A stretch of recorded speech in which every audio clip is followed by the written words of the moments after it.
SP crime news nation. शहर गुन्हे शाखेकडील गुन्हे शोधक श्वान कायरा 10 वर्षे सेवा बजावून सेवेतून निवृत्त. 2019 मध्ये विजापूर रोड सोरेगाव येथे प्रसिद्ध असलेले गजानन महाराज मंदिरामध्ये चोरी झाली होती. त्या अनुषंगाने विजापूर नाका पोलीस ठाणे येथे भारतीय दंडविधान कलम 457 380 अन्वये गुन्हा दाखल झाला. सदर मंदिराच्या घटनास्थळी गुन्हे शाखेकडील श्वान कायरा व पथक यांना पाचारण केले. यावेळी हँडलर पोलीस हवालदार दोरनाल यांनी मंदिरास लावण्यात आलेले आणि चोरांनी तोडलेल्या कुलपाचा वास दिला. त्यावेळेस कायरा श्वानाने गजानन मंदिरापासून 500 मीटर अंतरावर जाऊन एका मोकळ्या जागेच्या ठिकाणी जाऊन थांबले.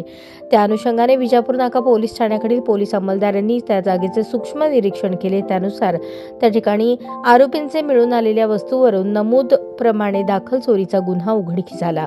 त्याप्रमाणे तत्कालीन पोलीस उपायुक्त गुन्हे बापू बांगर यांनी श्वान कायरा व हँडलर पोलीस हवालदार दोरनाल आणि पोलीस हवालदार गवंडी यांना बक्षीस दिले होते. 2022 मध्ये MIDC परिसरात मर्डरचा गंभीर गुन्हा दाखल झाला होता. त्यानुसार MIDC पोलीस ठाणे येथे भारतीय दंडविधान कलम 302 अन्वये गुन्हा दाखल होता.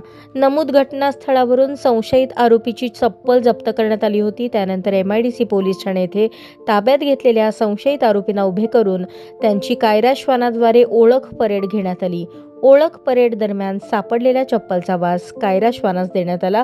त्या आधारे कायरा श्वानाने आरोपीची ओळख पटवली.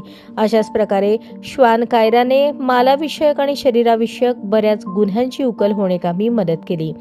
सदर सेवानिवृत्ती कार्यक्रमास M. राजकुमार पोलीस आयुक्त सोलापूर शहर, गौहर हसन पोलीस उपायुक्त मुख्यालय, विजय कबाडे पोलीस उपायुक्त परिमंडळ, डॉ. अश्विनी पाटील पोलीस उपायुक्त गुन्हे, राजन माने सहाय्यक पोलीस आयुक्त गुन्हे, अरविंद माने वरिष्ठ पोलीस निरीक्षक गुन्हे शाखा, श्वान पथकाचे पोलीस अंमलदार, सहाय्यक फौजदार लक्ष्मण गणने, सहाय्यक फौजदार शिवानंद कलशेट्टी, पोलीस हवालदार श्रीकांत दोरनाल, संतोष गवंडी, संतोष आळंद, मोहसिन शेख, निलेश कारभारी, राजू राठोड, स्वामीराज बिराजदार, पोलीस कॉन्स्टेबल अनंत कोकरे आदी उपस्थित होते.